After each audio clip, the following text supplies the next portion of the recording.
একজন ফ্যাসিস্ট সরকারের পতন ঘটেছিল এই জুলাইয়ের আন্দোলন, এবং এই পতনের পেছনে রয়েছে ছাত্র আন্দোলনের অদম্য সাহস এবং আত্মত্যাগ। তারা নিজেদের জীবনের ঝুঁকি নিয়ে এই দেশকে ফেসিবাদ মুক্ত করেছে। দর্শক, আজ কথা বলবো জুলাই আন্দোলনে তেমনই একজন প্রতিনিধির সঙ্গে।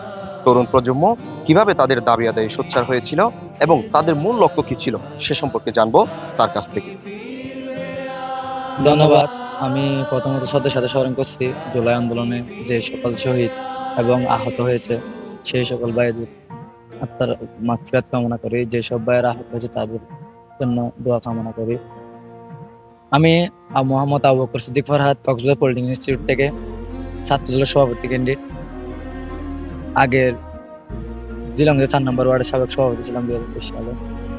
তো আমি এই জুলাই আন্দোলনে আমরা প্রায় 12 তারিখ থেকে কক্সবাজার জুলাই আন্দোলন হয়েছে 16 তারিখ কক্সবাজার প্রথম শুরু হয়েছে কক্সবাজার পলিটেকনিক ইনস্টিটিউট। 12 তারিখ থেকে আমরা সোশ্যাল মিডিয়ার মাধ্যমে বিভিন্ন ভিডিও বার্তা দেখতেছি ঢাকাতে দাবির মধ্যে বিভিন্ন স্টুডেন্টদের উপর হামলা করা হচ্ছে। ছাত্রলীগের পোলাপাইন ভিডিওগুলা সোশ্যাল মিডিয়ার মাধ্যমে ভাইরাল হয়েছে। আমরা দেখে একটা কি অনুভূতি, আমাদের মধ্যে অনেক অনুভূতি জাগ্রত হয় সেই সব। এরপর আমরা একটা গ্রুপ খুলি, গ্রুপ ক্রিয়েট করি। 13 তারিখ রাতে একটা গ্রুপ ক্রিয়েট করি। গ্রুপ ক্রিয়েট করার পর এখানে আমাদের ক্যাম্পাসের আমাদের 5টা ডিপার্টমেন্ট আছে ক্যাম্পাসে, সকল ডিপার্টমেন্টের প্রতিনিধি নিয়ে একটা গ্রুপ ক্রিয়েট করে ওই গ্রুপে প্রায় 250 মেম্বার ক্লাব করেছিল। আরেকটা গ্রুপ ক্রিয়েট করেছিলাম, দুইটার মধ্যে 500 মেম্বার ছিল আমাদের। এরপর আমরা 15 তারিখ সকালে কর্মসূচি দিয়েছিলাম। কর্মসূচি দেওয়ায় সকালে এসে দেখি আমাদের ক্যাম্পাসে পোলাপাইনদের সংখ্যা খুবই কম বলতে 20 থেকে 30 জন। আর 20-30 জন নিয়ে তো কোটা আন্দোলন করা যাবে না, ওই জন্য আমরা ওই দিন কর্মসূচি স্থগিত করে দিই। এর পরবর্তীতে আমরা 16 তারিখ কর্মসূচির ঘোষণা দেওয়ার পর রাতে আমরা গ্রুপে যা ডিসকাস করছিলাম, আমাদের গ্রুপে কিছু ছাত্রলীগের পোলাপাইন ঢুকে গেছিল। ওই সব ছাত্রলীগের পোলাপাইন আমাদের গ্রুপের স্ক্রিনশট গুলা, আমাদের ক্যাম্পাসে একটা ছাত্রলীগের গ্রুপ ছিল, পলিটেকনিক ছাত্রলীগ বলে একটা গ্রুপ ছিল, ওই গ্রুপে দিত। ওইখান থেকে আবার ছাত্রলীগের পোলাপাইন যাদের সাথে আমাদের কিছু পরিচিত আছে, ওরা আমাদেরকে দিচ্ছে যে তোমাদের এরকম মেসেজ ভাইরাল হচ্ছে, তোমরা একটু সেফলি যারা ছাত্রলীগ আছে তাদেরকে বের করে দিয়ে গ্রুপটা সংস্কার করো। এরপর আমরা দেখে এর পরবর্তী যারা গ্রুপে স্ক্রিনশট ভাইরাল করছে তাদেরকে বের করে দিয়ে এর পরের দিন আমরা কর্মসূচি দিই। আর ছাত্রলীগের গ্রুপ থেকে আমরা একটা খবর পাই যে 16 তারিখ সকালে আমাদের এখানে গ্রুপে এসএম সাদ্দাম আসবে আমাদের ক্যাম্পাসে, যেন আমরা কক্সবাজার পলিটেকনিকে কোনো মিছিল বের করতে না হবে। এটা শোনার পর আমরা ক্যাম্পাসে একটু আর্লি চলে আসি, 7টার দিকে চলে আসি। আসার পর আমি ছিলাম, আমার সহযোদ্ধা নোমান ছিল, শিবিরের পোলাপাইন ছিল ফয়সাল, তারপর মুর্শেদ, জন্না, হেবা আপু, আরো অনেকজনই ছিল। সবাই নিয়ে আমি আর নোমান, মুর্শেদ, ওরা মিলে আমরা মেসে গিয়ে সকল শিক্ষার্থীদের ডেকে আনার পর এখানে অবস্থান নেওয়ার পর এক পর্যায়ে দেখি ক্যাম্পাস ছাত্রলীগ যারা ছিল ওরা লাঠি সুতা নিয়ে অফিসের দিকে প্রবেশ করে। অফিসে এক পর্যায়ে আমাদের অধ্যক্ষের রুমে ঢুকার পর আমরা ওদেরকে দেখে আমরা মনে করছি যে কর্মসূচি দেওয়ার কথা হয়েছে আমরা স্টুডেন্টকে বের করতে না পারি মতো, ওইটার জন্য আসছে মনে করে আমরা সকল শিক্ষার্থী বলতেছি তোমরা ক্লাসে গিয়ে বলতে তোমরা বের হয়ে যাও, হয়তো ছাত্রলীগের পোলাপাইন আসছে, আমরা কোনোভাবে আমাদের কর্মসূচিতে অফ করবো না, আমরা বের হয়ে যাবো। এক পর্যায়ে সবাইকে বের করে মাঠে নিয়ে আসছি। এখানে দাঁড়ানোর পর দেখতেছি আমাদের অধ্যক্ষ স্যার প্লাস ছাত্রলীগের যারা ছিল ওরা সহ এখানে মাঠে নামে আসে। স্যার একটা মোবাইল নিয়ে আমাদের ভিডিও করছিল, বলতেছে তোমরা আন্দোলন করিও না, তোমাদের একটা ভবিষ্যৎ আছে, আন্দোলন করে তোমাদের কোনো উপকার হবে না, তোমরা আন্দোলন করিও না।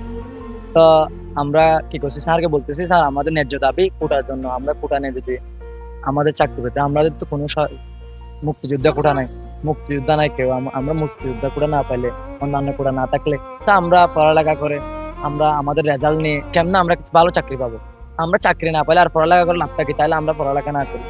ওইটা বলার পর আমি আমার একটা বাহিরতে একটা ছোট ভাই আসছিল, ওরা বলতেছি তুই স্লোগান দেয় বের হয়ে যাবো, আমরা বের হয়ে যাবো বলাতে ও কি করছে, স্লোগান একটা হ্যান্ড মাইক ছিল, ওটাতে স্লোগান দিয়াতে সবাই বের হয়ে গেছে।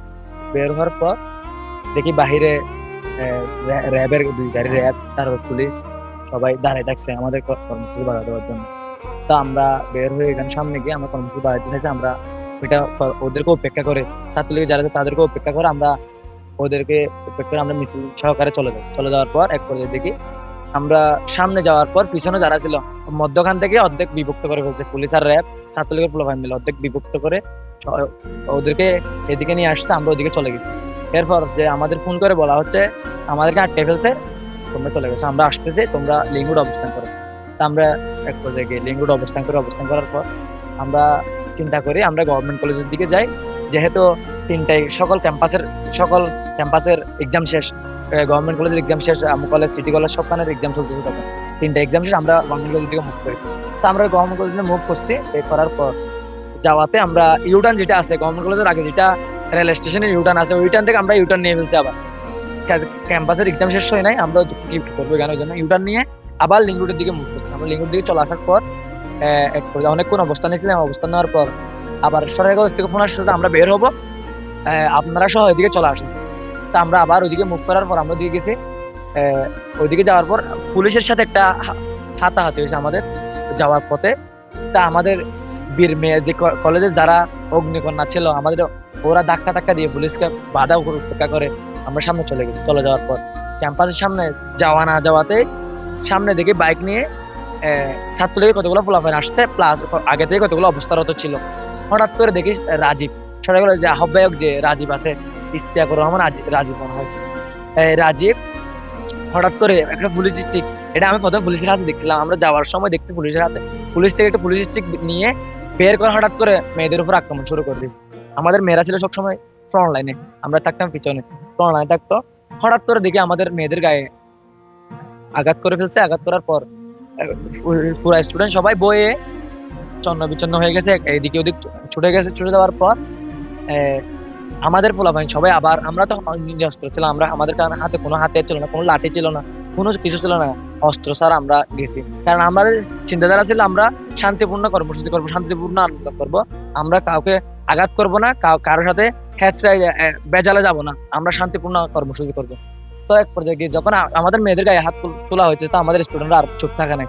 গভর্নমেন্ট কলেজ থেকে কিছু আমাদের সাধারণ শিক্ষার্থীদের পক্ষে আসছিল।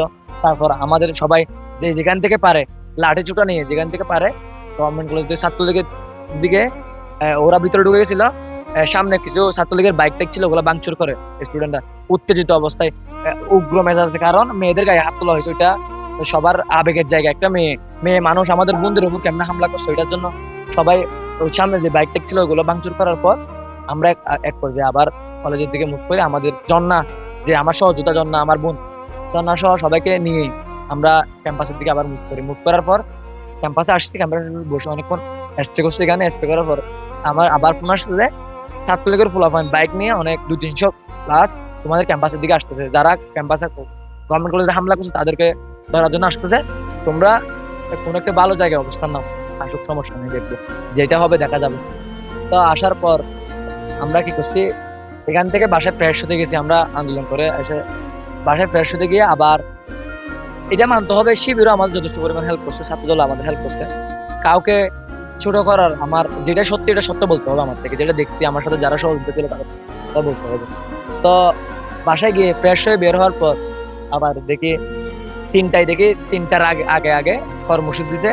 কক্সবাজার জেলার সকল ক্যাম্পাস থেকে সাধারণ শিক্ষার্থী সবাই কর্মসূচি দিছে, পলিটেকনিকের যে হামলা হচ্ছে তার প্রতিবাদে কর্মসূচি দেওয়াতে আমরা আবার বের হয়ে 16 তারিখ যে আন্দোলনটা হয়েছিল, একটা গ্রুপ আমাদেরকে বিশেষভাবে হেল্প করছিল। এটা হচ্ছে কক্সবাজারের নাম করে একটা ফকির গ্রুপ আছে, কলাতলির একটা ডলফিন মোড়ের একটা ফকির গ্রুপ নামে একটা গ্রুপ আছে, ওদের প্রায় 300-400 জন পোলাপাইন আছে। ওরা সবাই আন্দোলনে, যখন আমাদের হামলা করা হয়েছিল ওই সময় 10টার সময়, সকাল 10টার সময় ওরা সবাই ছুটে আসে, আমাদের হামলা করার কথা শুনে ওরা সবাই ছুটে এসে আমাদের আন্দোলনে যুক্ত, আমাদের আন্দোলনকে আরো বৃহত্তর করে। তারপর 3টার কর্মসূচিতেও ওরা সহ আসে, আমরা সহ সবাই যারা ছিলাম, যারা পিঠা খাইছে ওরা সহ আবার 3টার কর্মসূচিতে অ্যাড হই, সবাই একসাথে আবার কর্মসূচি করে 3টার কর্মসূচি করে। এর পর্যায়ে আমরা ওই দিনের 3টা কর্মসূচি করার পর আমরা কর্মসূচি শেষ হওয়ার পর রাতে বাসায় গেছি। বাসায় যাওয়ার পর দেখতেছি বিভিন্ন দিক থেকে বিভ্রান্তকর কথা আসতেছে, মানে আমাদের নামে মামলা হচ্ছে, তোমরা মামলা খাইবে, এখন তোমাদের কি হবে, তোমাদের ভবিষ্যৎ কি হবে। এটা মামলা খাইলে খাবো, আমাদের ন্যায্য দাবির জন্য মামলা খাইলে খাবো, সমস্যা নেই। মামলা দিয়ে তো আর দমিয়ে রাখতে পারবে না, হয়তো মেরে ফেলবে, নয়তো আমরা আমাদের ন্যায্য দাবি ফিরিয়ে নেব। তো এরকম বলে আমরা রাতে দেখতেছি আমাদের নাম মামলা দায়ের করা হয়েছে। প্রথমে একটা মামলা করা হয়েছিল, মামলা করার পর এর পরের দিন আমাদের বাহিরের আমার কিছু ফ্রেন্ড সার্কেল আমাকে ফোন দিয়ে বলে দোস্ত কোথায় তুই, একটু আমাদের সাথে দেখা কর, আমরা সবাই আছি, আমরাও তোদের সাথে আন্দোলনে যোগ দিব, আমাদের সাথে একটু দেখা কর। ফ্রেন্ড সার্কেল সবাই, ওদের সবাই একসাথে অ্যাড করার পর একটা 200 মতো গ্রুপ ক্রিয়েট করেছিল। তো ওই দিন রাতে চ্যাট করতেছি গ্রুপে, আন্দোলনের কর্মসূচি নিয়ে কথা বলা বলে হচ্ছে। এখানে একটা মেয়ে, নাম প্রকাশ করতেছি না, কক্সবাজারের একটা মেয়ে ওইখানে দেখতেছে আমার ক্যাম্পাসের বড় আপুকে প্রত্যেকবার গ্রুপ থেকে বের করে দিয়েছে। হেবা, যে অগ্নিকন্যা কক্সবাজার জুলাইয়ের একটা অন্যতম সহযোদ্ধা, হেবা, ফাহামিদা হাসান হাবা, ওর প্রত্যেকবার গ্রুপ থেকে বের করে দিচ্ছে। তাই আমি বলতেছি, আপু আপনি ওর গ্রুপ থেকে বের করে দিচ্ছেন কেন? ও আমাদের একটা সিনিয়র আপু। আহ, ওর বলতেছে ও আমাদের একটা সিনিয়র আপু, তুমি তো ওর বের করে দিতে পারো না। আমি আবার অ্যাড করছি, ও আবার বের করে দিয়েছে। এক পর্যায়ে গিয়ে আমি ওর মেয়েটাকে বের করে দিয়েছি, যে মেয়েটা আপুকে বের করে দিচ্ছে, ওকে বের করে দিয়েছে। ও ওর ফ্রেন্ডের মাধ্যমে আবার গ্রুপে অ্যাড করছে, ওর আইডি অ্যাড করে না, একটা ফেক আইডি থেকে অ্যাড করছে। অ্যাড করে আমাকে বলতেছে, এই গ্রুপ অ্যাডমিন তোরে বলতেছি, তুই 5 মিনিটের ভিতরে ছাত্রলীগের গ্রুপে অ্যাড হ, এই গ্রুপ থেকে বের হয়ে, নাহলে তোর হাত পা কেটে নেওয়া হবে। ওদের কালকে সকালে যে 16 তারিখ মার খাইছে, হয়তো কালকে মার খাইছে, যেগুলো হয় নাই আবার খাইতে ইচ্ছা করতেছে, এরকম বলে হুমকি টুমকি দিচ্ছে। আমি বলতেছি, আমি গ্রুপে টেক্সট করতেছি, দেখছো এখন বালায়ের পরে হচ্ছে এটা, তোমরা সবাই গ্রুপ ক্রিয়েট করতে বলছো, আমি করছি, তোমাদের কথাই করছি, করার পর কিন্তু এখন দেখো সবকিছু আমার দায়ভার আমার উপর আসছে। আমি কয়েকদিন রিমুভ করার চেষ্টা করছি, আবার সবাই আমাকে মেরে গ্রুপে বলতেছে, ভাইয়া গ্রুপ বাগিয়েন না, ওই ফেক আইডি রিমুভ করে দেন, আমরা তো আসি আপনার সাথে, একজনের কথা বলাতে কি হবে, আমরা তো সবাই আছি। আচ্ছা ঠিক আছে বেশ, তোমরা যদি আমাদের সাথে থাকো আমার কোনো ভয় নাই, ঠিক আছে। তাড়াতাড়ি আবার আন্দোলন, গুরুতর আন্দোলন ডাকতে সবাই, কক্সবাজার ছাত্র সবাই একসাথে আন্দোলন করার পর আমরা কালোর দোকান মুখে আন্দোলন করি। 18 তারিখ থেকে কালোর দোকান মুখে আন্দোলন করি। আন্দোলন করার পর এখানে গিয়ে কালোর দোকান আমাদের কর্মসূচি শেষ করা হয়। তবুও কতগুলা স্টুডেন্ট তাদের অনুপ্রেরণা, ওদের যে বন্ধুদের উপর হামলা করছে, ডাকাত হামলা গুলা দেখে দেখে সব হতো না, আবার কর্মসূচি শেষ না করে ছাত্রলীগ অবস্থান নিয়েছিল গিয়া বিলকিস মার্কেটের ওইখান থেকে, ছাত্রলীগ অবস্থান নিয়েছিল বিআরবি কেবলের ওইখান থেকে। তো ওরা অপেক্ষা করে কর্মসূচি অফ করছে, যে কারণে না মেনে কতগুলো সামনে চলে গেছে। তো আমরা আর ওদেরকে দেখে কতগুলো যখন চলে গেছে, ওদের উপর তো হামলা হবে, আমরা কেমনে তাকে যাই, তা আমরা সবাই একসাথে চলে গেছি। যাওয়াতে ওই দিন অনেক গোলাগুলি হয়। গোলাগুলি হওয়ার পর বিআরবি কেবলে যে একটা আহসান হাবিব, শহীদ আহসান হাবিব, ওই দিন গুলিবিদ্ধ হয়। তা আমি আর আব্দুল্লাহ নোমান একসাথে আন্দোলন করতাম। তো আমরা দুজন সামনে ছাত্রলীগ, সামনে দেখতেছি পুলিশ বাহিনী, সাইড দিয়ে ইস্তিয়াকার আরেকজনকে, আরেকটা ছাত্রলীগের ছিল ইস্তিয়াকার আরেকজন, পুলিশ সাইড দিয়েছে, ওরা দুই হাতে দুইটা বন্দুক সামনে চলে আসছে। ছাত্র জনতা হঠাৎ গুলি চালানো শুরু হয়েছে, সবাই ছুটাছুটি, এদিক ওদিক ছুটাছুটি করতেছে। আমি আর নোমান আমরা একদম ফ্রন্ট লাইনে ছিলাম, আমাদের যে সামনে ছিল ও একজন গুলি গেছে, আমার সামনে যে ছিল ও গুলি গেছে। আমি আর নোমান পাশ দিয়ে বিলকিসের পাশ দিয়ে রোড আছে, ওই রোড দিয়ে ঢুকে গেছি। ঢুকা যাওয়ার পর আমরা একটা বাসায় ঢুকে গেছি, ওটা হচ্ছে ছাত্রলীগের বাসা, আমরা জানতাম না। তো এখান থেকে আমাদের বকাতকা দিয়ে আমাদের বের করে দিচ্ছি। বের করার পর আমরা আবার এখান থেকে পালাই, আপন টাওয়ার একটা মার্কেটের ভিতরে ঢুকে গেছিলাম, ওই মার্কেটটা বন্ধ করে দেওয়া হয়েছিল।